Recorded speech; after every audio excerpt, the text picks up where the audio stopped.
podcast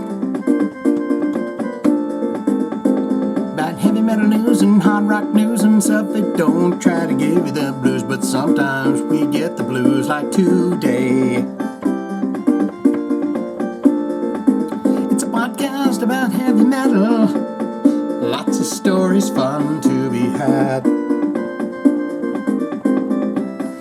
Eddie drunk, don't have no intro like this.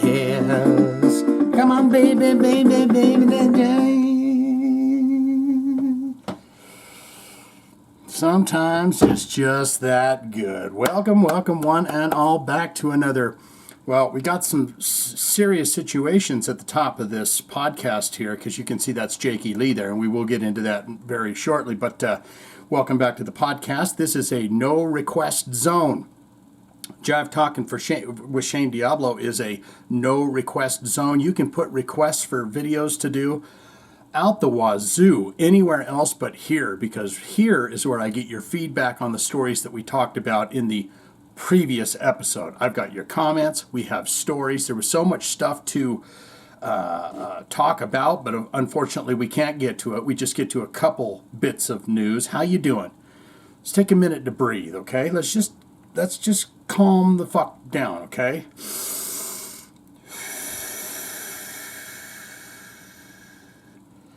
I noticed I was saying the F-bomb in the last couple of episodes too, and I would like to kind of curb that.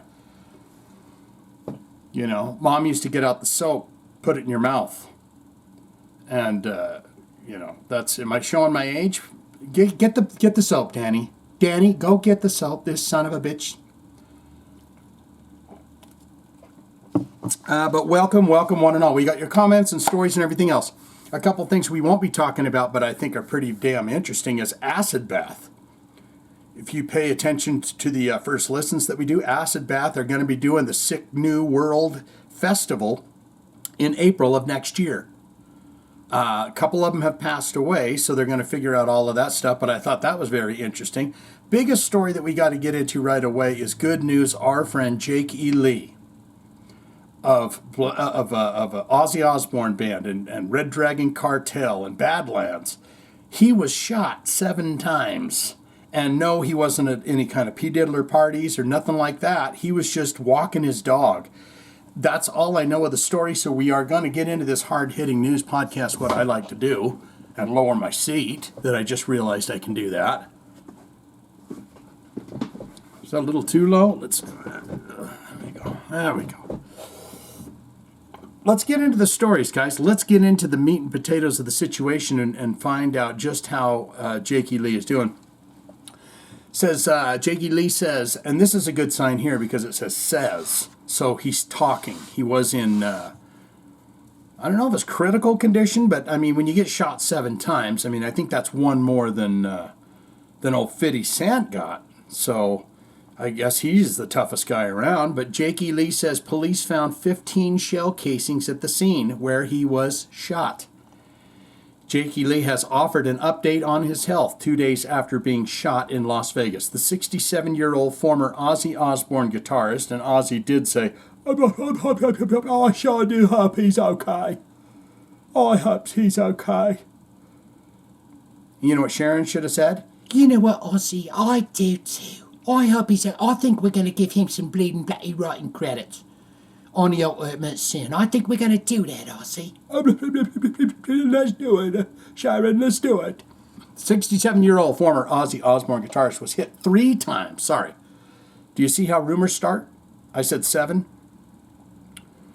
Guitarist was hit 3 times in a shooting about 10 miles from the Las Vegas Strip earlier on Tuesday, October 15th. He was later taken to the hospital intensive care unit, where he is fully conscious and doing well. Lee's representative confirmed in a statement, adding that he's expected to fully recover.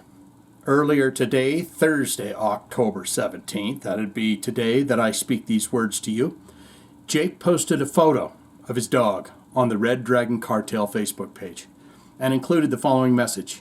Checking, is this on? Been a while since I posted here.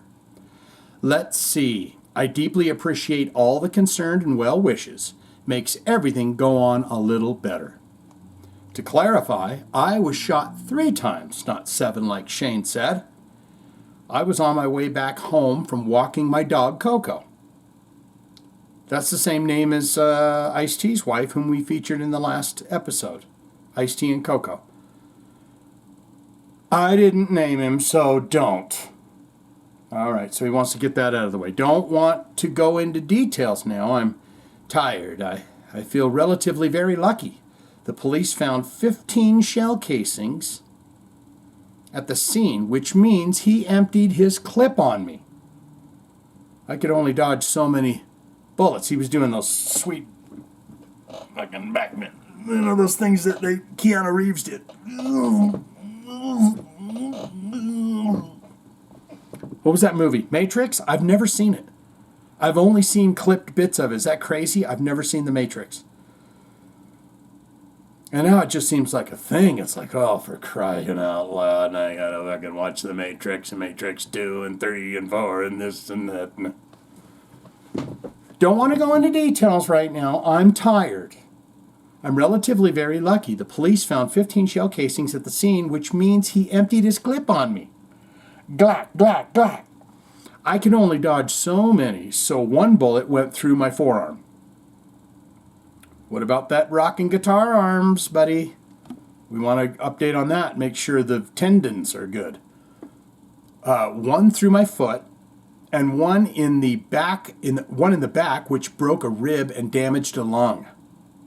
Priority now is to keep draining my lung till it's done crying. At least he's got a sense of humor about it.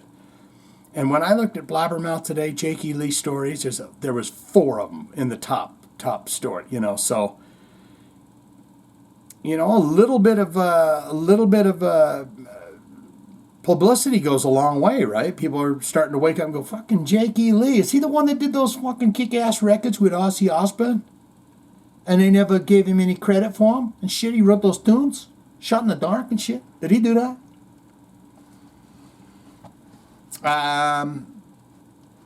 He's draining his lungs and trying and just concentrate on the more minor injuries. And by the way, Coco is fine and appreciates your inquiries. Now, it's a dog, so it doesn't, he's just making a joke there, everybody, because the dog doesn't really know that he's on a computer system speaking with, avatars of people in the world about what's happened to him. He doesn't know.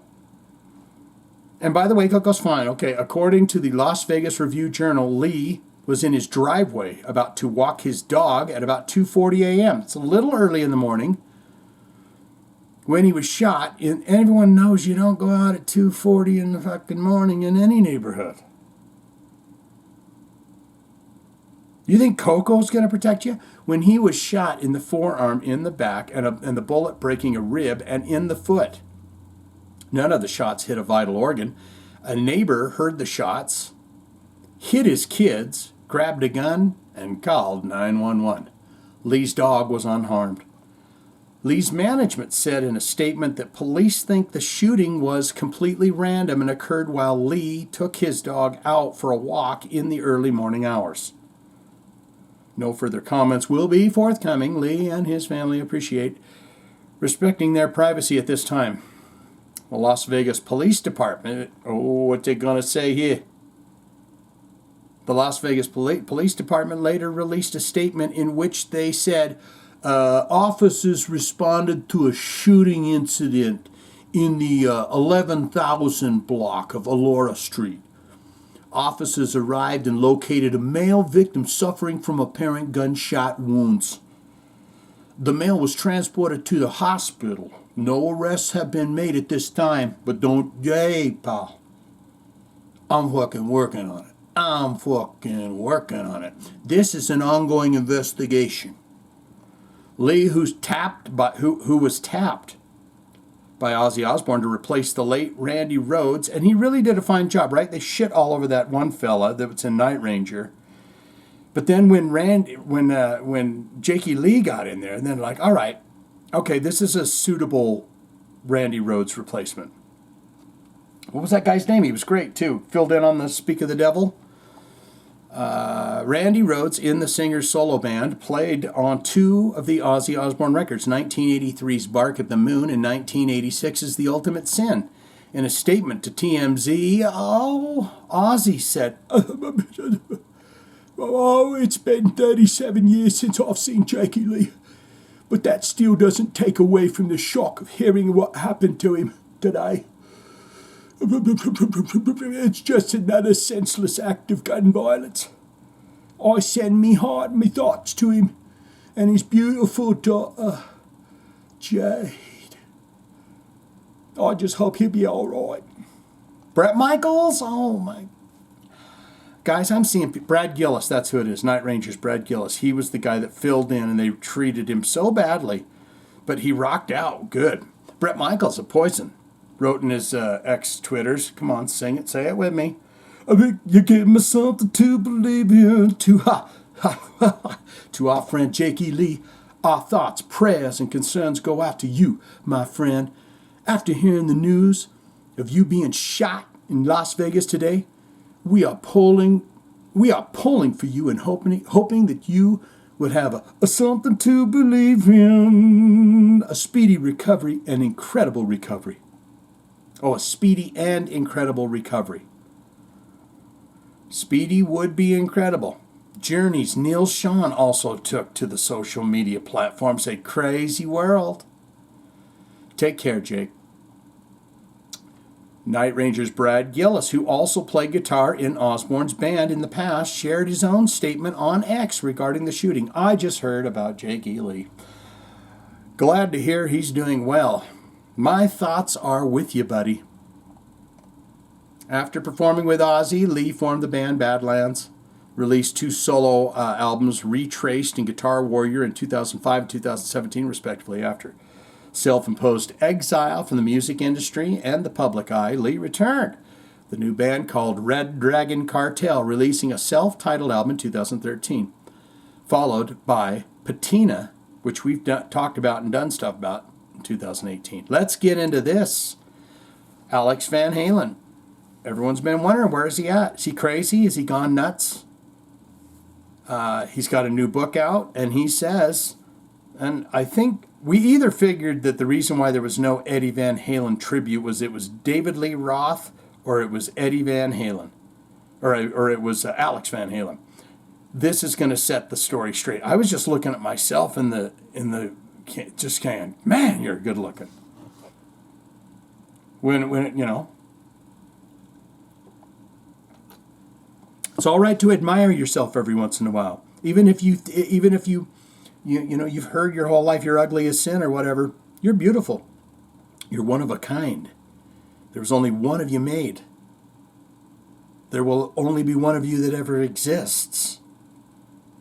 Why do I hold my hands like this? We don't know. Alex Van Halen says David Lee Roth refused to pay tribute to Eddie Van Halen on Nixed tour. And guys, the word nixed basically means X'd out, kaput, not going to happen tour. Because I think that maybe he'll get into it. Here we go. In a new interview with Rolling Stone magazine, fine publications, Alex Van Halen weighed in on the proposed all-star Van Halen tour that never came to fruition, saying that David Lee Roth's refusal to the drummer's brother, legendary Van Halen guitarist Eddie Van Halen, prevented such an event from materializing. We were all thinking in the back of our minds that Alex Van Halen was some kind of a whack job and didn't want to give tribute to his brother. But now we're starting to see the shift. According to the article, Roth and Alex had begun rehearsing for the tour with members of the singer's solo band, with plans to fill out the lineup with former Van Halen bassist Michael Anthony and Joe Satriani on lead guitar. Now, Joe Satriani and Michael Anthony and those guys went off to do the Sammy Hagar thing, and they did a tribute. During those early rehearsals, Alex started feeling numbness in his feet, symptomatic of peripheral neuropathy. Okay.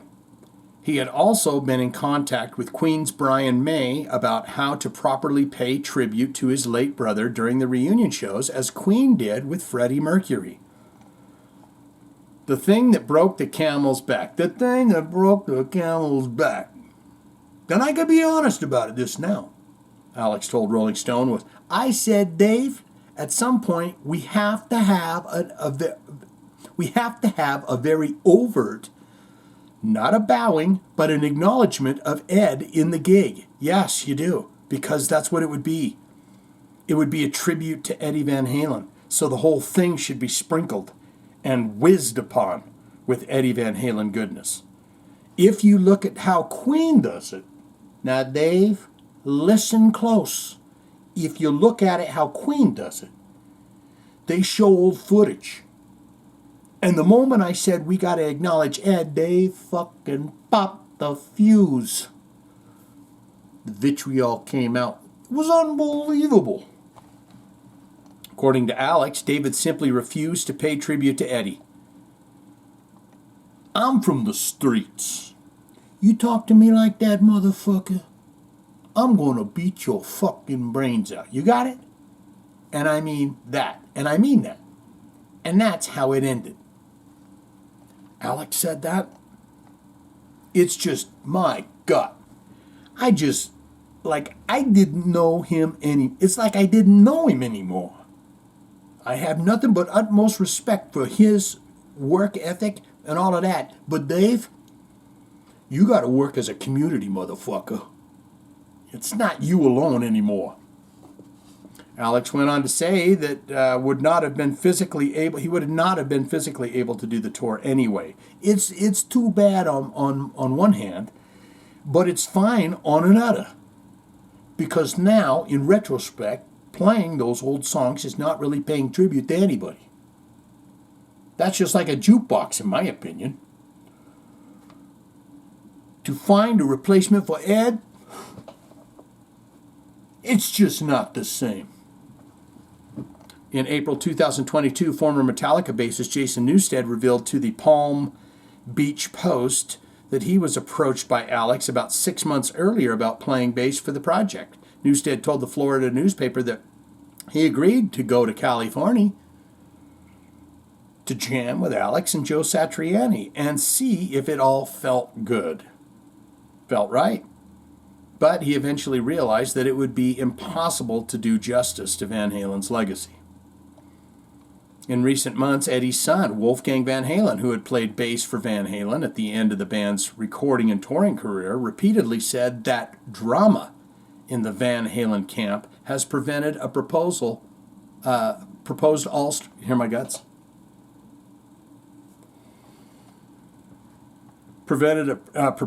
all-star Van Halen tribute project from materializing. I wanted to hear, I thought David Lee Roth said something like, ain't gonna happen. Anyways, guys, let's get on to it. We got your comments. We got a lot of comments. We're going to move on. Paul Stanley's going to tell us his opinions on the fight. Remember the Jane's Addiction fight between Perry Farrell and Dave, the Ink Master Navarro, on stage? Paul Stanley's going to weigh in on that because he's got some good advice about how to keep bands together. And then we're going to know a little bit about Joe Elliot and what he does to keep his voice sounding so nice. And then your comments. So let's do it. Paul Stanley weighs in on Jane's Addiction's mid-concert fight. You don't bring your problems on stage. In an interview with Steve O's Wild Ride podcast, oh my God, Kiss frontman Paul Stanley weighed in on stage fight during Jane's Addiction concert in Boston last month, which resulted in the remainder of the tour being canceled. Asked if Steve O said, Hey, is Kiss Band ever came close to trading blows? Has Kiss Band, your band Kiss, has that ever came close to throwing blows on stage, man? Cardinal rule, you don't hit. And you don't bring your problems on stage. You leave your ego, well, that's more difficult. But you leave your anger and your resentment at the bottom of the stairs.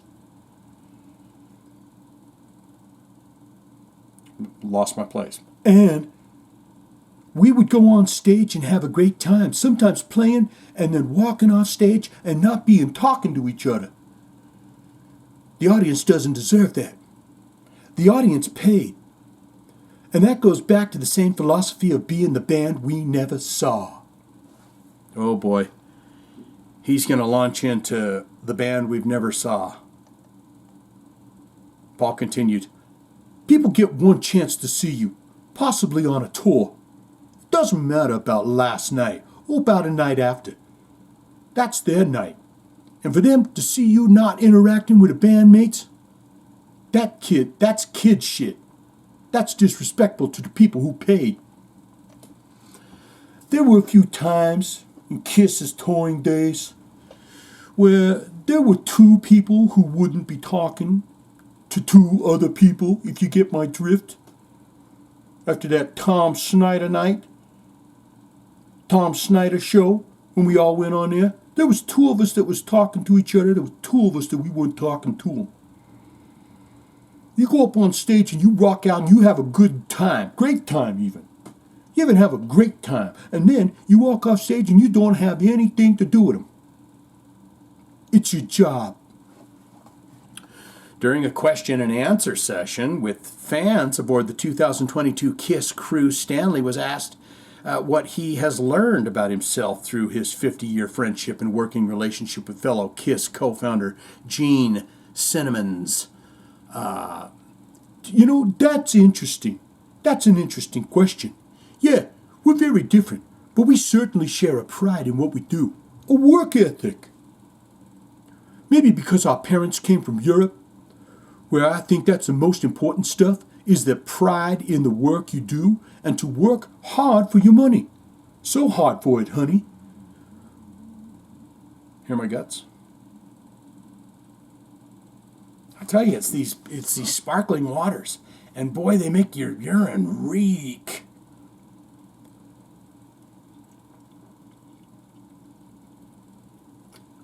But I'll tell you, since I stopped drinking, these really do the pop, the pang, and the twang of that lime and that lemon, that zestiness of that sparkling water, ice cold, keep them ice cold. It's just the same as an ice cold beer. Let me tell you that. I'll tell you that right now. If you're thinking, Shane, I can't do it, I can't quit drinking beer. Look, I love beer. I drink the hell out of beer since I was 12. First beer I ever had was from a pony cake. Mother's boyfriend comes over and says, German beer, Dinkerlocker or Dinkenlocker. Like 12 years old. And the only reason I remember the name of that beer, that it was something like that, is because we were all drunk going, let's all get schnockered on Dinkerlocker. Could be wrong. You got some good questions, man. I'm really digging your vibe. I think one thing that took me a long time to learn, and I think Gene, by the way, he's family to me. He's a brother. I remember there were things about him that used to drive me crazy. Then I realized it's not his issue. That's my issue. Right? What did Miss Althea say about RuPaul? What people think of me is none of my business. Isn't that the way that went? And things that used to bother me about Gene, I just had to kind of figure it out. Wait a minute. That's my issue that bothers me. And why does it bother me? Because he can only be the best that he can be. He's never going to be. He's never going to be me. And I'm never going to be him. So it's just a matter of putting a lot of stuff aside. We're not going to change anybody else. So we need to figure out why it bothers us. Wonderful. Wonderful. Let's get into this just very quickly. Joe Elliott says it's common sense how to take care of your beautiful voice so you can sing. When we make love, do you look in the mirror? Who do you think of? Does he look like me? Here we go. Def Leppard's Joe Elliott on taking care of his instrument, I would say. He says voice, but I'd say instrument. A lot of it is just common sense. In a new interview with James Wilson Taylor, another three, as we've discussed before, three named people usually get in the killing business.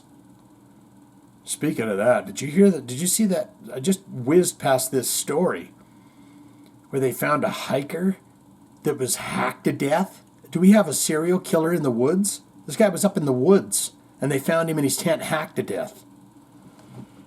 And it wasn't James Wilson Taylor here, okay? He's from Rock Sound. Def Leppard singer Joe Elliott was asked how he manages to keep his voice going just as strong over the course of the band's 40-plus year career. He responded, Well, the truth is that the older you get, the more difficult it does get. I'm in the singers' union, you know. So I'm on board with every singer that goes. Yeah, I've been there, done that. It doesn't matter how brilliant you are. You're going to have a bad day. Because singing is not carpentry. You saying bad shit about carpenters, dude? Jesus Christ was a carpenter. You can't just pick up a tool and have COVID and make a beautiful What?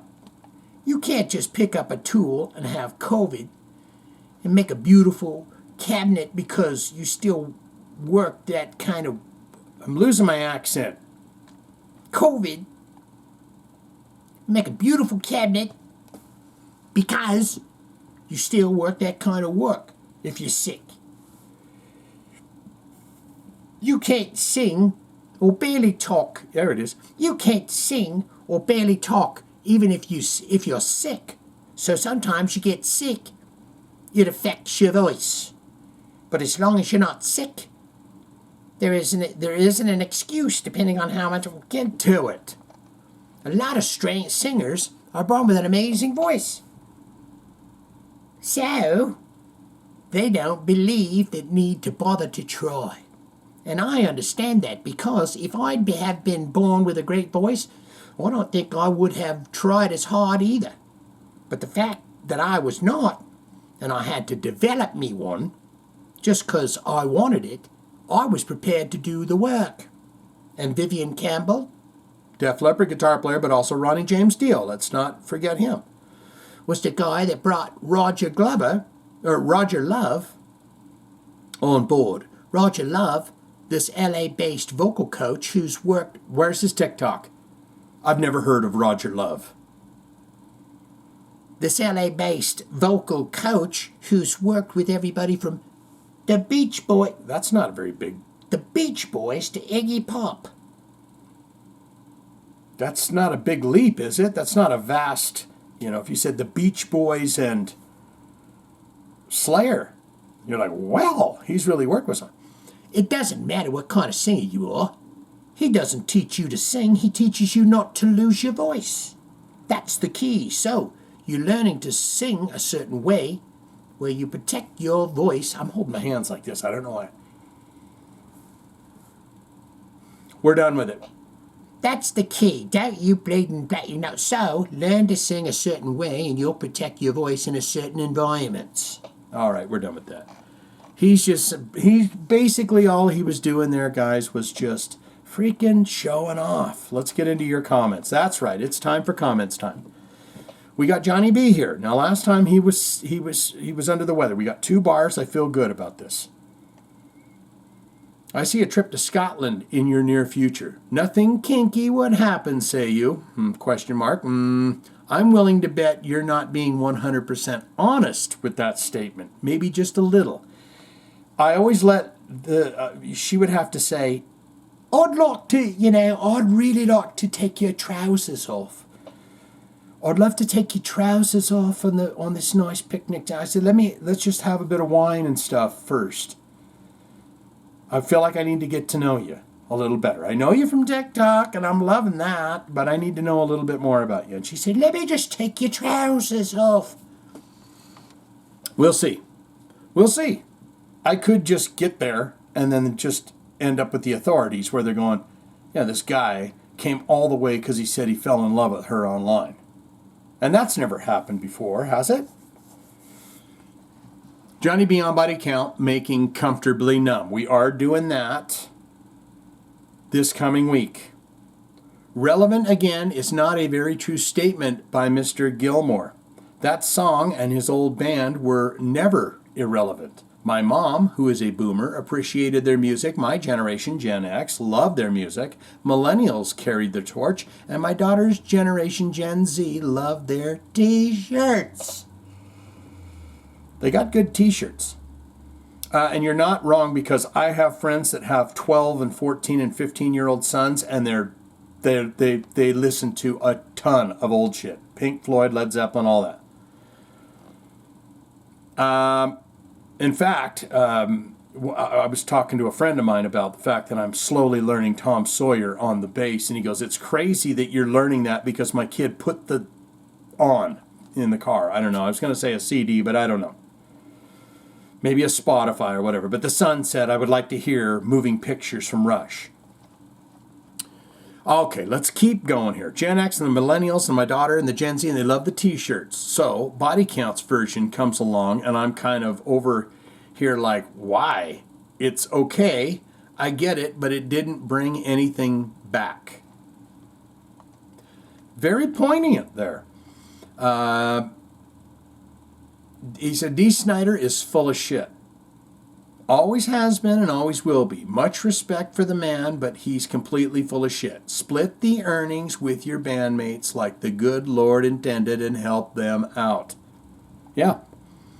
They were right beside you making those awesome videos. And dude, how much lip syncing and stuff. I want the beat to go.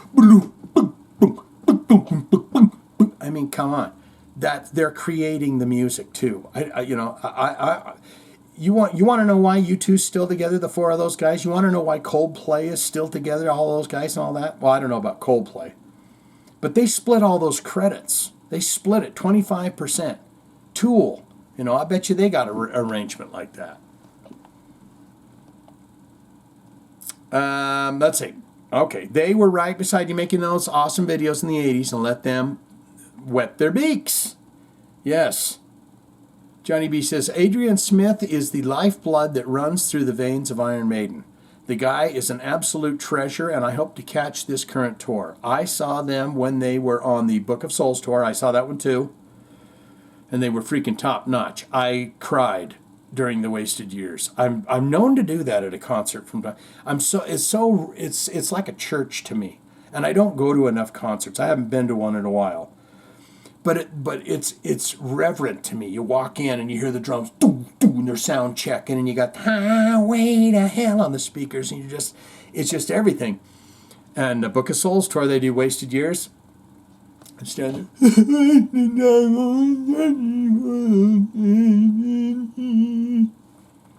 It's disgusting. Book of Souls, freaking top notch, and Smith played like he was on the Power Slave tour. One thing I'll say about one of the greatest concerts you can watch on YouTube right now is Live After Death from Iron Maiden. And I will tell you this, watch how small that stage is at the very beginning. That's what's so amazing about, not the performance, you can give the performance whatever, but watch that stage as it morphs and transforms and opens up. Because the first song on that tour, you got your fog, you got your smoke, you got your lights overhead, and as that concert goes on, it opens up like nothing I've seen before. Johnny B says, there will be another Edward Van Halen. There will never be another Edward Van Halen, unfortunately. The man was one of a kind, and we won't be getting another. He left a mark on rock guitar that will live on forever, and his playing will run through millions of rock songs to come. As far as him making out with Dave Sabo, maybe Snaky Boy should have kept that to himself. Next week, I'll tell the story of the time I met Eddie before they played in Detroit. It's a doozy. I can't wait. Johnny says, I am finally feeling better this week, thankfully. Thank you for another great episode, Shane Areno. Much appreciated and loved. Until next time, never butter your bread in front of others. All right. I'm going to leave it right there. I always got a PS here. It says, the trivia game you rolled out might be fun for your Patreon. We all play together. Might be fun. That might be something if I can figure that out. And I have a son who knows this kinds of shits and might be able to set that up to where Patreon, you go in and we all do the guess the tune. Did you watch those? They're fun. There you go. Mike Buchanan coming in here, my lord. He's got his jokes and everything, which is good to see. 2 bars. I'm feeling tight. On this week's movies that are bad, but we love them anyways. More movies that the missus and I watched. I thought you were going to add in your outdoor goddamn movie theater. We love October and getting our scare on. If you think that I'm into movies, you've never met my wife. None of us have, though, to be fair. None of us have met her. Housebound, 2014. I thought that was funny and good. Paranormal, or is it? Good movie. Fright Night, 1985. Vampires, so good, and not the abomination that was remade in 2014. Yes, I like the original. The Frighteners, 1996. More paranormal fun. I know most people hated this movie, but it's one of my favorites. And Eight-Legged Freaks, 2002. Can you say arachnophobia, mutated spiders? Nuff said. And isn't a young... What's her name? Somalia Johnson. What's her name? Johansson. Wasn't she in that as a teen? Ager. Mike Buchanan says, speaking of Ice-T and David Gilmour, weird coincidence, I just sent you that video to you over on the special request channel. I am not making a request on Jive Talkin, and I confirm that because he did, and I do, and it is coming. For me, I love the collaboration. Now this will be great for me to go into it because I haven't heard it, I haven't watched it, I haven't seen it. We'll do the reaction video next week, and I'll be able to go into it not knowing a damn thing other than the little snippet that we heard. So, for me, I love the collaboration. Give the song a little more hardcore and a slight rap. Add in David's brilliant guitar work, boom, a certified hit. Well, in my opinion, that is. I am looking forward to the new album Merciless coming out November 22nd. Here comes the boom, here comes, oh my God, those people on TikTok. I mean, here comes the boom, that's a POD song, right? But those, the boom, the boom, it's like, if you don't know what I'm talking about, don't ever get on there. Mike Buchanan says, is there a reason as to why Dee Snider needed to bring up why he wrote all the Twisted Sister songs? Someone other than Dee had to write the music. Maybe not the lyrics, but at least the music. I don't know if Dee plays an instrument. He doesn't. He just hummed it to him, and then when they created the tunes, he said, oh, okay, I'm having all of it. I looked up the price of Iron Maiden tickets for the closest venue near me, Chicago, and they wanted $200 plus for Upper Bowl. Why did I even care, you might ask? Well, The Who are opening for them. Oh, yeah. Throat singing band. And The Who have become a bucket list band for me. No idea what they would be singing about, but come on, it's The Who. And that's the H-U, if people are going. The Who is freaking opening up for Iron Maiden. Bullshit on that, dude. Do you think when Dave Sabo goes out to mow the grass, he puts on jorts and a torn tee, complete with wallet chain? Yes. I picture this and chuckle a little bit. Just picturing any metal musician doing outdoor chores makes me chuckle. It does. It's weird. You know, I see John 5 down here. Imagine John 5 out there, trimming the shrubs. Weird. Sorry, but John 5 just does not look like he belongs in Motley Crue. He just sticks out like a sore thumb, and he does. And now it's time for the Jive Talkin jokes of the week. I just hit one bar, so I'm getting nervous. We'll get Christian out of the way right here. He says, "Love your intro tune, bro." Thank you. Torn Sky, his band, coming up this Sunday. And now for the Jive Talkin jokes of the week. Yesterday, I wore something from 5 years ago, and it fit. So proud of myself, it was a pair of socks, but still, let's be positive here. So, In the Air Tonight, the song by Phil Collins, came on a few minutes ago at work. I was the only person who did the air drum solo. I don't want to work here anymore. I don't need that kind of negativity in my life. The Hangover. Remember that? Just delivered lunch to surgery team, and the receptionist asked what was in the bag. I said, "It's just what the doctor ordered." I'm entering the world's tightest hat competition tomorrow. Just hope I can pull it off. I had a racing snail. Well, it raced cars, actually. Drove a little car with an S on it for snail, and it was wicked fast. People would see it take off and go, "Wow, look at that S car go." Very good, very good. Did we give a heart up here? Yeah, we got Johnny B. And Miss Althea coming in here. I know I got to get an extension cord for this so I don't run out of battery, but I think we're fine. The Dumbstruck Fool says lovingly, right there, get an extension cord. And I didn't see that before I said that. Ice-T and Dave Gilmour, Miss Althea. Comfortably Numb to this day is one of my most disliked, won't be so crass as to say hated, songs of the 80s. Too many unpleasant memories from my middle school years associated with it, and nothing against Ice-T and whatever spin he put on it. I don't think anything can undo all of that for me. There's those songs out there where you're just like, oh. Miss Althea on D. Snyder. That story read like an algebraic word problem, and therefore gave me a headache.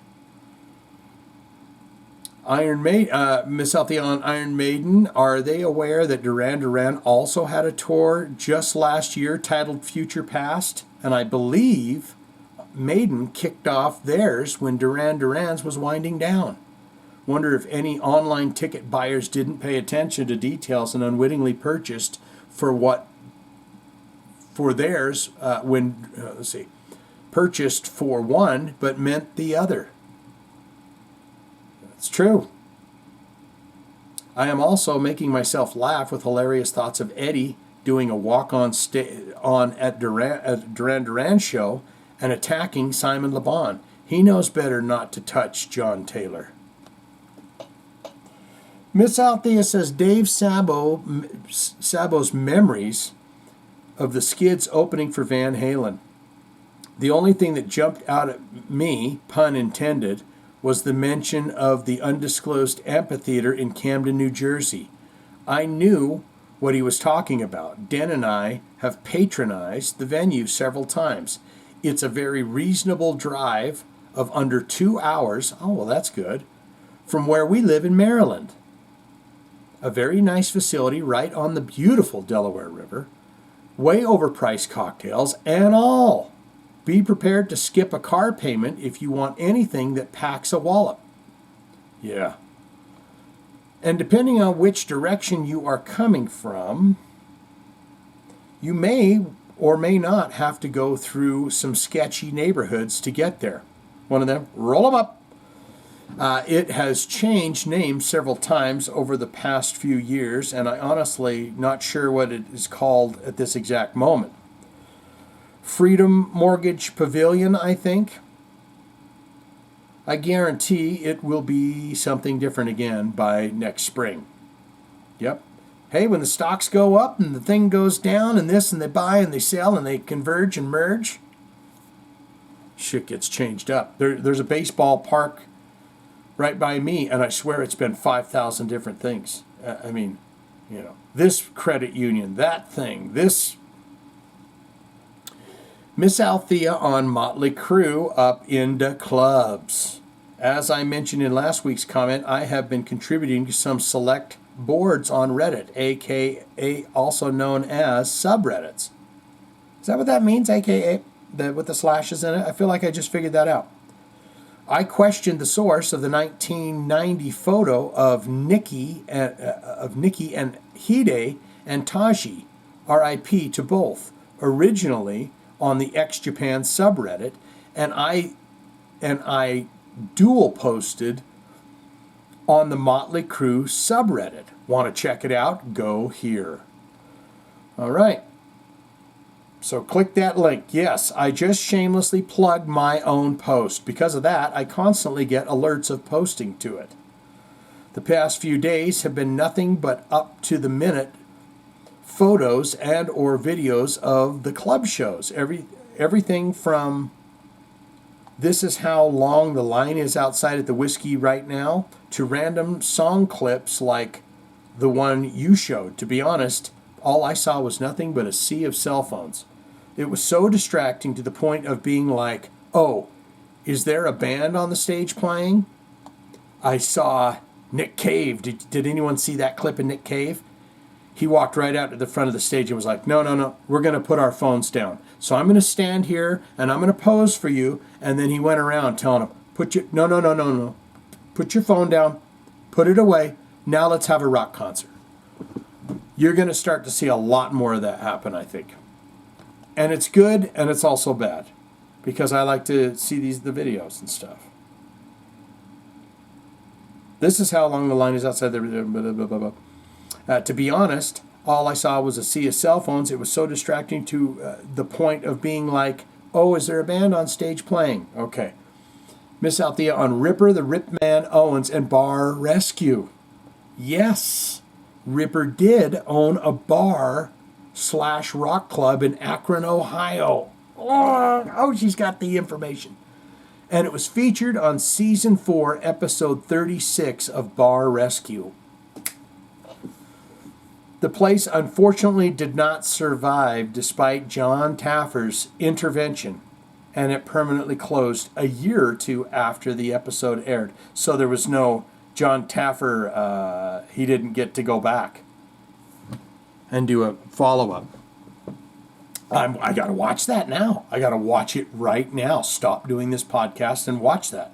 Season 4, Episode 36 of Bar Rescue, Ripper Owens.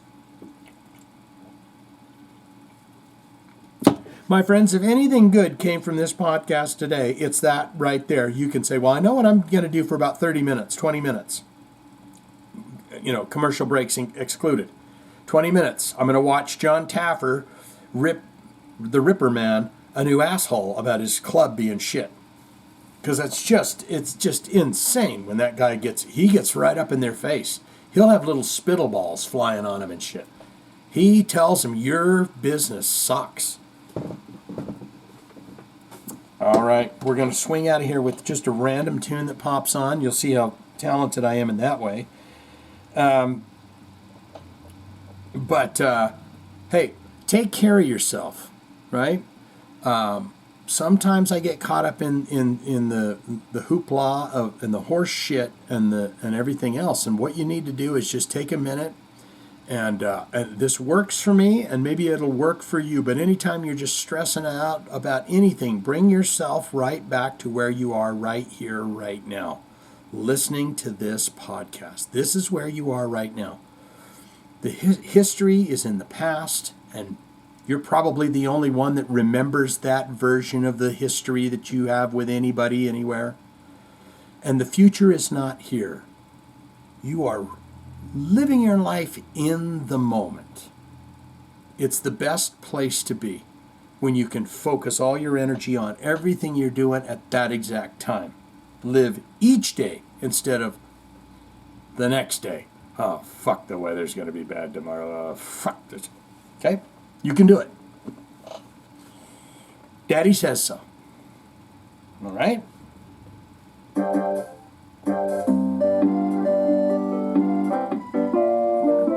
I can't understand where these songs come from half the time. It's not even...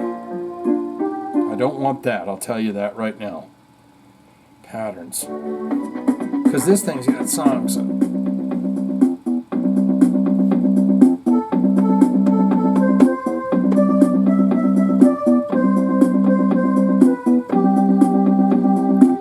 We had a good time, we had a fine time. We listened to the heavy metal news and good times. Except the story about Jakey Lee getting shot 3 times. What the hell? Go get some help. Jive talking with your best friend. You know the party's gonna never end. You love it so much you'll come back next week, and I'll give you a touch of the hard rock and heavy metal news. We're gonna do it again next week. You're gonna love it. Until next week, I'll see you, my friend. Goodbye.